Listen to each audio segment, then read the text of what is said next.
और कोंडा गांव में व्यापारी का शव मिला है, जहां बीती रात से टेंट व्यापारी लापता था, जिसके बाद उसकी तलाश लगातार जारी थी और मिट्टी की ढेर में अब दबा हुआ व्यापारी का शव पाया गया। पुलिस ने संदिग्ध युवक को हिरासत में लिया है, जिससे पूछताछ की जा रही है और युवक को मौके पर लेकर पुलिस पहुंची है और घटना की जांच पड़ताल में जुट गई है। जहां मिट्टी की ढेर में दबा हुआ व्यापारी का शव मिला है और शव मिलने से इलाके में हड़कंप मच गया। हालांकि पुलिस ने एक संदिग्ध आरोपी को भी गिरफ्तार किया है, जिससे पूछताछ के बाद ही इस मामले को लेकर खुलासा होगा।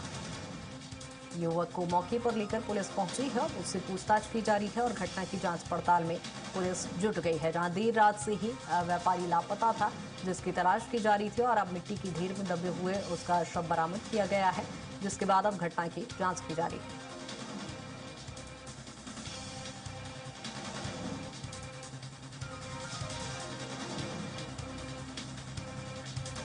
कोंडा गांव की ये घटना है, जहां पुलिस ने एक संदिग्ध आरोपी को भी हालांकि गिरफ्तार किया है, जिससे पूछताछ के बाद इस मामले में संभवतः खुलासा होने की संभावना है और ऐसे में युवक को मौके पर लेकर पुलिस पहुंची है और घटना को रिक्रिएट किया जा रहा है। उसके बाद पूछताछ की जा रही है और जल्द ही इस मामले में खुलासा संभवतः हो पाएगा। कोंडा गांव में जहां व्यापारी का शव मिट्टी के ढेर में दबा हुआ मिला, बीती रात से ही व्यापारी लापता था, जिसकी तलाश की जा रही थी और अब व्यापारी का शव बरामद किया गया है और अब इस घटना की जांच की जा रही है।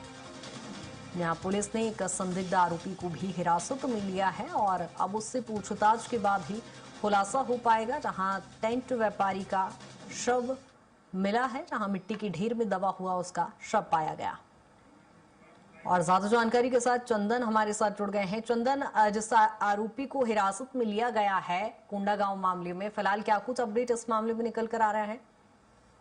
जी बता दें कि ये कोंडा गांव के प्रतिष्ठित व्यापारी महेश चौहान के जो छोटे भाई थे सुरेश चौहान, वो भी काफी अच्छे व्यापारी थे। वो बीजापुर में रह करके अपना काम है जो काम है उसको चलाते थे।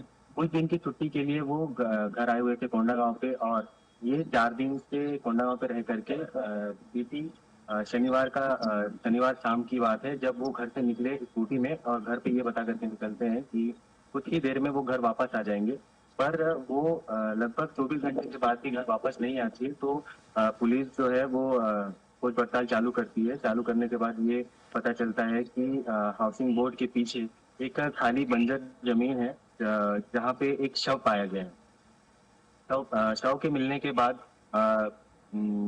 बीती शाम को ही रात हो गई थी, इस वजह से शव को निकाला नहीं गया था और उसको पोस्टपोन करके आज सुबह 9 बजे का जो समय दिया गया था कि बॉडी को निकाला जाएगा। तो आज हमारे पीछे अभी हम देख सकते हैं कि हमारे जस्ट पीछे पे कैमरा को बताना चाहूंगा कि ऊपर पीछे दिखाएं कि अभी कुछ देर पहले ही बॉडी को निकाला गया है और ये कंफर्म हो गया है कि जो बॉडी है वो सुरेश चौहान का ही है और उनका जो केस है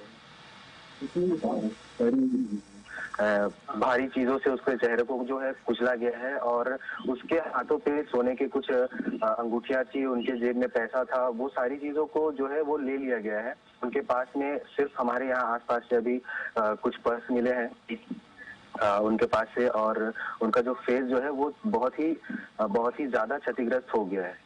और जी ठीक है, लेकिन प्रथम दृष्टया क्या कुछ चंदन समझ में आ रहा है कि क्या कोई पुरानी रंजिश रही होगी? क्या कुछ पुलिस के एंगल से अभी देखा जाए तो प्रथम दृष्टया क्या कुछ समझ में आ रहा है?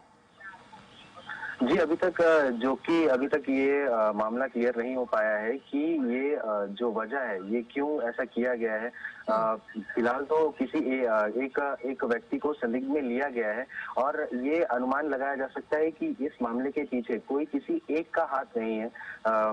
शायद उससे अधिक हो सकते हैं, 2 से अधिक हो सकते हैं या 4 से अधिक भी हो सकते हैं। अभी तक यह मामला क्लियर नहीं हुआ। जी बिल्कुल चंदन, लेकिन फिलहाल जिस आरोपी को हिरासत में लिया गया है, कहा जा रहा है कि उसे भी मौके पर लेके पहुंचे हैं, तो क्या उसने पूछताछ में कुछ उगला है, कुछ निकलकर सामने आया उसके द्वारा?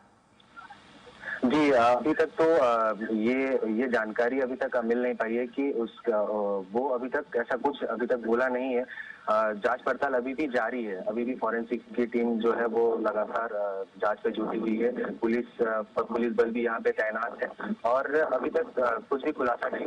जी ठीक है, जो शव बरामद किया गया है, क्या उस पर चोट के निशान पाए गए हैं? क्या कुछ अभी, चूंकि मौके पर आप वहां पर मौजूद हैं, तो क्या कुछ दिखाई पड़ रहा है? किस तरह से पुलिस किस एंगल से जांच कर रही है?